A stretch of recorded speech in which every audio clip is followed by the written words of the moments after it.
अस्सलाम वालेकुम नाज़रीन, मैं सिमरी और आप सिमरी फिशर यूट्यूब चैनल देख रहे हैं। नाज़रीन, तरीके इंसाफ को तो खुदा हाफिज़ ही आप कह लें। तरीके इंसाफ की मंजी एक बार फिर से जो है वो ठोक दी गई है, और दूसरी जन्म खान साहब की भी। यानी कि सिर्फ तरीके इंसाफ की मंजी नहीं ठोकी गई है, खान साहब की भी ठोक दी है, लेकिन तरीके इंसाफ की पार्लिमानी कमेटी ने ठोक के रख दिया है। तो ये क्या मामला है, दोनों खबरों के ऊपर इस ब्लॉग के अंदर शॉर्ट टीम आपके साथ डिस्कस करने जा रहे हैं। सो आगे बढ़ने से पहले आपसे रिक्वेस्ट है कि आपने इस वीडियो को एंड तक जरूर देखना है, और अगर आपको ये हमारी वीडियो पसंद आती है तो इसे लाइक एंड शेयर जरूर कीजिएगा। अच्छा नाज़रीन, मामला ये है कि कहीं पर भी किसी ने हमला करना हो, कोई भी इंतजार करना हो, फसाद करना हो, बड़ा आसान होता है, लेकिन जो इसके नताइज बरामद होते हैं ना सर, वो कमर तोड़ के रख देते हैं। कोई दिन ऐसा नहीं होता जब तरीके इंसाफ को शदीद किस्म के झटके ना लगे। आज भी तरीके इंसाफ को 9 मई केस के अंदर शदीद झटके लगे। अच्छा, 9 मई के साथ ये राना सनाउल्लाह के घर के ऊपर इन्होंने उस वक्त अटैक किया था, और मैं आपको बताऊं उस राना सनाउल्लाह के जिसके ऊपर इमरान खान साहब ने वो मंशियात डलवाई थी। याद है ना आपको, खान साहब ने कैसे मंशियात डलवा के उनको जेल के अंदर डलवा दिया था। यानी कि बड़ी अजियत उन्होंने उस जेल के अंदर काटी है। अभी तो खान साहब रो रहे हैं ना कि मुझे वो जेल कम मिली है 7 कमरों के ऊपर जो है, फिर वो जिम का सामान भी है, उन्हें जबरदस्त फूड भी मिलती है, ड्राई फ्रूट भी मिलते हैं, मुर्ग मुसल्लम देसी घी के अंदर बुने हुए मिलते हैं। लेकिन राना सनाउल्लाह के ऊपर जो कुछ भी हुआ, उसकी तारीख गवाह है कि उनके सेल जो है वो डेड सेल था, और उसके अंदर उस कोठड़ी के अंदर जहां पे तारीकी थी वहां पे चीनी वगैरह मीठा ऐसा डाल दिया जाता था कि ताकि वहां पे कीड़े मकोड़े चींटियां वगैरह उन्हें जाके खाएं। तो सनाउल्लाह साहब ने तो जेल काट ली है। और ये जो मामला हुआ है, आज जो सजाएं हुई हैं तरीके इंसाफ को, ये छोटी मोटी सजाएं नहीं हुई है। ये राना सनाउल्लाह के घर के ऊपर अटैक किया गया था 9 मई को। यानी कि वहां पे बलवाई तरीके इंसाफ के चले गए थे, उन्होंने तोड़ फोड़ की, फिर फैमिलियों को आरासा करने की जो वो कोशिश की थी, और इसके अंदर तरीके साहब माहिर भी है। इमरान साहब अक्सर कहते होते हैं कि अगर मुझे किसी ने वोट नहीं दिया, वो कोई इनका जो मतलब अगर पार्लियामेंट के अंदर कहीं पे वोटिंग हो रही हो, तो अगर मुझे वोट नहीं दिया गया तो उनके घरों का हम जो वो घेराव करेंगे, हमारे कारकुनान उनको घरों से बाहर नहीं निकलने देंगे। बल्कि खान साहब तो ये कहते होते हैं कि आप इनकी फैमिली के अंदर कोई रिश्ता भी नहीं करेगा। यानी कि इस किस्म की शदीद नौयत की धमकियां दी जाती हैं, ज़हनी टार्चर किया जाता है, और फिर नतीजा ये होता है कि लोग जाके फिर चढ़ दौड़ते हैं। और यही कुछ हुआ था राना सनाउल्लाह के घर के ऊपर। लेकिन आज फैसलाबाद की जो एटीसी है उसने जो फैसला सुनाया, 109 मुल्जिमान थे इसके अंदर, और उसके अंदर से 75 को तो सर सजाएं हो गई हैं, और 75 में से जो 59 मुल्जिमान है उनको जो सजा हुई है 10 साल कैद की हुई है। ये छोटी सजा नहीं है 10 साल की। इनके टोटल 109 है, जिसमें से 75 को सजाएं हुई हैं, 34 को जो वो बरी कर दिया गया, उनको मुकदमे से डिस्चार्ज कर दिया गया, और उसमें 59 ऐसे लोग हैं जिनको 10 साल कैद की सजा हुई है। अदर भी हैं जिनको छोटी मोटी 3 साल, 2 साल, 5 साल ऐसे भी सजाएं हुई हैं। ठीक है, और मैं आपको बताऊं इसके अंदर 2 अहम शख्सियात हैं, फवाद चौधरी और जैन कुरैशी। जैन कुरैशी शाहमूद कुरैशी के बेटे हैं। यानी कि बाप को भी क्लीन शीट एक तरफ से मिलती जा रही है, इधर से बेटे को भी क्लीन शीट मिल गई है। तो समथिंग जो है वो कुछ बिग होने जा रहा है, आप समझ सकते हैं। यानी कुछ ऐसा पक रहा है, कुछ ऐसी खिचड़ी हो भी सकती है कि कुरैशी को आप जो है वो रिलीफ मिल रहा है। ठीक है, और उसके पीछे शाहमूद कुरैशी का तो था ना कि उनके वो तो कराची के अंदर थे, वहां पे उनकी एहलिया एडमिट थी। तो जैन कुरैशी कहां पे थे? एफआईआर के अंदर नाम उनका है, लेकिन उनको यहां से डिस्चार्ज कर दिया गया। अच्छा, इसके अंदर एक नया नाम भी आ गया, तरीके इंसाफ की कमल शोजुब जो है, उनको इससे पहले मेरे ख्याल में कहीं पर कोई उनको सजा नहीं हुई थी, वो नायल नहीं हुई थी, लेकिन आज वो भी नायल हो गई है। इसलिए मैं कहता हूं तरीके इंसाफ तमाम शुद्ध। और इसके अंदर सरताज गुल साहब हैं, 10 साल उनको भी कैद की सजा हुई है। उमर अयूब साहब हैं जो कि अपोजिशन लीडर थे, लेकिन अब नाअहल हो चुके हैं, शदीद किस्म के नाअहल हो चुके हैं। एक मुकदमा नहीं बल्कि कई मुकदमों के अंदर 3-4 मुकदमे तो मैंने सुन रखे हैं जिनके अंदर उनको 10-10 साल जो वो सजा हो चुकी है। शिबली फराज साहब, ये सेनेट के अंदर अपोजिशन लीडर थे तरीके इंसाफ की जानब से, इनको भी ठीक ठाक सजाएं हो चुकी हैं 10 साल।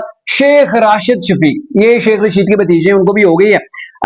फरा आगा, कंवल शोजब पहली बार नायल हुई है। अहमद चट्ठा, राय हसन नवाज और दीगर बहुत से, लेकिन मैंने आपके सामने लीडरशिप में से चंद के जो वो नाम 5-6 के रखे, तो इनको सजाएं होगी। लेकिन शाहमूद कुरैशी के खानदान जो है वो उसे क्लीन चिट मिलना शुरू हो गई है। तो तरीके इंसाफ को समझना चाहिए कि क्या होने जा रहा है। अच्छा, अब ये है ना कि ये सजाएं तो हो गई है। बाज लोग, मैंने पहले भी ब्लॉग के अंदर कहा था कि वो समझते हैं कि अगर यहाँ पे उमर अयूब को 10 साल की हुई है, दूसरे मुकदमे के अंदर भी हुई है, रावलपिंडी से भी हुई है, तो ये 35-40 साल बनते हैं, तो ऐसा नहीं है। ये टोटल जो है वो इनको जो है वो देखा जाएगा। अगर किसी मुकदमे के अंदर 10-10 साल है तो इनको टोटल 10 साल जो है वो जेल काटना पड़ेगी। हाँ, अगर 2 साल पहले अगर काट चुके होते, साल पहले काट चुके होते, तो फिर ये था कि वो भी मनफी हो जाते, यानी कि टोटल को यहाँ पे जमा नहीं किया जाएगा। मैथ वाला यहाँ पे हिसाब नहीं होता है, और जो सबसे बड़ी सजा होती है उसी को इन्होंने पूरा करना होता है। अब यह है कि मजे की बात यह है कि तरीके इंसाफ के ये जो लीडरशिप है, इन्होंने अभी तक गिरफ्तारियां नहीं दी है, यानी कि जरताज गुल है, उमर अयूब है, शिबली फराज है, अहमद चठा है, फिर वो बाकी जिन लोगों को सजाएं हुई हैं, तो इन्होंने अपने आप को अदालत के सामने जो है वो पेश नहीं किया है, इन्होंने अपनी गिरफ्तारियां जो है वो नहीं दिलवाई है। और कानून ये आइन ये कहता है कि जब तक ये अपनी गिरफ्तारी नहीं डालेंगे ये अपील में नहीं जा सकते, ये अपील के अंदर नहीं जा सकते। अपील के अंदर नहीं जाएंगे तो इनको स्टे ऑर्डर नहीं मिलेगा, ठीक है। ये अपोजिशन लीडर की दोबारा कुर्सी के ऊपर उमर अयूब सब नहीं जा सकते, ना शबली फराज। तो कहने का मतलब यह है कि इनको गिरफ्तारी हर सूरत देना पड़ेगी, ठीक है। जब तक गिरफ्तारी नहीं देंगे तो इनका मामला आगे नहीं बढ़ेगा, इनको अपील के अंदर जाने का हक जो है वो नहीं मिलेगा, और इसका टाइम भी बड़ा लिमिटेड है। मेरे ख्याल में मैंने बताया था पिछले ब्लॉग के अंदर, जो हफ्ता पहले किया था, तो मेरे ख्याल में पता नहीं महीना, 1.5 महीने या कुछ हफ्ते इसी तरीके से है, ठीक है। तो ये तरीके इंसाफ के यहाँ पे इतने बड़े शदीद किस्म के तरीके इंसाफ को झटके लग चुके हैं, यानी कि पार्लियामेंट के अंदर से ये असम्बलियों के अंदर से, सेनेट के अंदर से तरीके इंसाफ को उन्होंने धोखे रख दिए। और मैं कहता हूं इन्होंने अटैक तो कर लिया था 9 मई, लेकिन 9 मई के बाद तरीके इंसाफ खुद को संभाल नहीं पाई है। खान साहब बतौर सियासी लीडर के बानी तरीके इंसाफ होने के नाते उन्होंने पार्टी को अंधेरे के अंदर धकेला निकाला नहीं है।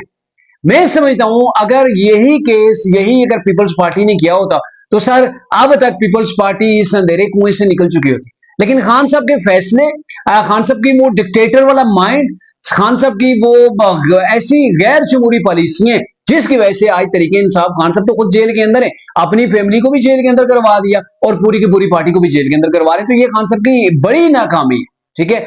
सियासतदान वो होता है, मैं पहले भी कई बार कह चुका हूं, जो अंधेरे कमरे के अंदर अगर उसे बंद किया जाए तो उसके सामने रोशनी का एक सुई की नोक जितना भी अगर सुराग उसे मिल जाए जहां से हवा और रोशनी आ रही हो, तो सियासतदान उसे कुरेद के दिन ब दिन बड़ा करता है। लेकिन खान साहब 2 साल से ज्यादा अरसा हो गया जेल के अंदर है, इन्होंने पार्टी की मंजी ठुकवा के रख दी है, इनकी जुबान नहीं रोकती, फिर इनकी सोशल मीडिया ट्रोल्स वो किसी के कंट्रोल के अंदर नहीं है, वो रियासत पाकिस्तान के खिलाफ लगे हुए हैं। मुबैना तोबा जैसे अलीमा खान साहब के बेटों के हवाले से बातें हो रही हैं कि वो ऐसे वो पेज है ट्विटर के ऊपर, फेसबुक के ऊपर, बाबा कोड़ा और दीगर ऐसे हैं, ठीक है, जो पाकिस्तान के खिलाफ लिखते हैं, इंडिया के खिलाफ नहीं, पाकिस्तान के खिलाफ लिखते हैं, इंडिया को सपोर्ट कर रहे होते हैं, इंडिया का नैरेटिव पाकिस्तान के अंदर बिल्ड करने की कोशिश कर रहे होते हैं।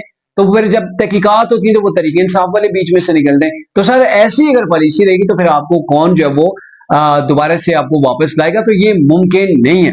अच्छा, दूसरा मामला ये कि अब खान साहब भी अपनी पॉलिसियों की वजह से वो भी माइनस कर दिए तरीके, मैंने कहा मंजी ठोकी गई है तरीके इंसाफ के साथ, इमरान खान साहब की तरीके इंसाफ ने ठोक के रख दी है। मामला ये है कि अभी रिसेंटली इमरान खान साहब ने एक फैसला किया था, एक हुक्म सादर किया था, फैसला किया था, यानी किसी के साथ कोई मुशावरत नहीं, जेल से उठ के, वैसे तो जमहूरी पार्टी है तरीके इंसाफ कहने को, लेकिन फैसले डिक्टेटर इमरान खान साहब जो एडीएलवी है वही करते हैं। और एडीएलवी साहब ने यह हुक्म दिया था कि महमूद अचकजई को अपोजिशन लीडर पार्लियामेंट के अंदर जो है वो तरीके इंसाफ की जानब से लगाया जाए, ठीक हो गया। लेकिन तरीके इंसाफ ने इसको पसे पुश डाल दिया, पांव के तले रोन दिया। मैंने पहले भी इसके ऊपर एक ब्लॉग किया था। मामला यह खबरें ये आ रही हैं कि पार्लिमानी तरीके इंसाफ की जो कमेटी है उन्होंने डिसाइड किया कि नहीं भाई, हम इन नशिस्तों को खाली छोड़ेंगे कि जब तक उमर अयूब और शिबली फराज इनके ऊपर वापस नहीं आते, हम केस लड़ेंगे, इन्हीं को वापस लाएंगे, तब तक हमने ये सीटें फिल नहीं करी। वजह क्या है? वजह यह है कि तरीके इंसाफ के जो अंदर लोग हैं उनके अंदर लावा पक रहा है। भाई ये आप उठा के अगर तरीके इंसाफ में से किसी को मुंतखब करें, कोई भी एमएनए हो, तो हम मान लें, हमें खुशी होगी कि ये तरीके इंसाफ है। लेकिन आप जो है वो ऐसे शख्स को लाके अपोजिशन लीडर तरीके इंसाफ की जानब से आप लाना चाह रहे हैं, जिस शख्स की एक अपनी पार्टी है, वो अपनी पार्टी से इलेक्ट हुआ एमएनए है। मैं मतलब बात कर रहा हूं महमूद अचकजई की, ठीक है, उनकी अपनी पार्टी है जी, पख्तूनख्वा अवामी मिली पार्टी है, पख्तूनख्वा अवामी पार्टी है, उसके वो सरबराह है और अपनी पार्टी के टिकट के ऊपर वो एमएनए बन के पार्लियामेंट के अंदर पहुंचे। तो आप उन्हें अगर लाना चाह रहे हैं तो ये हम तस्लीम नहीं करेंगे। और इसी के वजह से आजम सवादी ने एक वीडियो पैगाम भी दिया था कि हम ये सीटें खाली छोड़ेंगे और हम जो है वो इसके ऊपर फैसला लेंगे। सर काय का फैसला, किस तरह का फैसला आपको मिलेगा? अभी तक उन्होंने गिरफ्तारी नहीं डलवाई, गिरफ्तारियां डलेंगी, फिर अपीलें लेंगी, फिर जाके इसके ऊपर आपको कोई रिलीफ मिलेगा अगर मिलना हुआ। वगरना ऐसे रिलीफ तो नहीं मिलेगा कि आप पकौड़े हो जाएं, भाग जाएं, आप जो वो पतली गली से निकल जाएं तो फिर आप कहें कि हमें जो वो कानून रिलीफ भी देगा। तो ऐसे रिलीफ नहीं मिलता है। कुछ कानूनी प्रोसीजर होते हैं, उनको आपने उसको अप्लाई करना पड़ता है, उसके ऊपर अमल करना पड़ता है। तो खान साहब का ये पहला फैसला नहीं है जिसको तरीके इंसाफ ने रिजेक्ट कर दिया। इससे पहले अलीमीन गंडापुर में आपको बताया था, उन्होंने इमरान खान के माना करने के बावजूद कुछ डिसीजन लिए। एक तो वो था कि उन्होंने बजट पेश किया, खान साहब ने मना किया नहीं पेश करना, इन्होंने पेश किया, खान साहब ने कहा अब इसे पास नहीं करवाना जब तक मेरे से मिल ना लो। लेकिन फिर उन्होंने कर दिया। फिर तरीके इंसाफ ने अलीमीन गंडापुर को गद्दार गद्दार के दावे नारे लगाना शुरू कर दिए, सोशल मीडिया के ऊपर ट्रोलिंग शुरू हो गई। लेकिन क्या हुआ आखिर में, एंड के अंदर ये हुआ कि तरीके इंसाफ को उसी अलीमीन गंडापुर के फैसले को मानना पड़ गया। खान साहब भी उसके ऊपर तालियां बजाने लगे, हाँ भाई अलीमीन ने तो बड़ा ठीक किया। तो खान साहब क्या करें, वो जेल के अंदर बैठ के डिक्टेट करना चाह रहे हैं, ठीक है, एक नायल शख्स डिक्टेट कर रहा है तरीके इंसाफ की पार्टी को, और तरीके इंसाफ उससे नहीं मान रहे, तो खान साहब अब गला भी तो नहीं फाड़ सकते, वो भाई मेरी कोई नहीं सुन रहा, कोई सुनता ही नहीं पार्टी के अंदर। तो खान साहब के वो फैसले हैं, अभी तक तरीके इंसाफ तंग आ चुकी है, जान छुड़वाना चुकी है, छुड़वा रही है, छुड़वाना चाह रही है, लेकिन खान साहब हैं कि वो आवाज नहीं आ रहे, उनको समझ नहीं आ रही। एक तरफ से कहीं से अगर कोई नरम गोशा निकलता है तो खान साहब दूसरी तरफ से कुछ ऐसा बयान जारी कर देते हैं, फिर तरीके साहब के लोग ऐसा कर देते हैं, सोशल मीडिया इनकी उठ खड़ी हो जाती है, कभी अलीमा खान साहब आ जाती। तो ऐसे मामला निकल पड़ते हैं कि तरीके साहब का दूर दूर तक अभी तक कोई चांस नजर नहीं आ रहा है, और ये 9 मई तरीके साहब के जोड़ों के अंदर बैठ चुका है। तरीके साहब की बैंड बजा के रख दी है इस 9 मई। अब तक के लिए इतना ही था, अगली इजाजत दीजिए, अल्लाह हाफिज।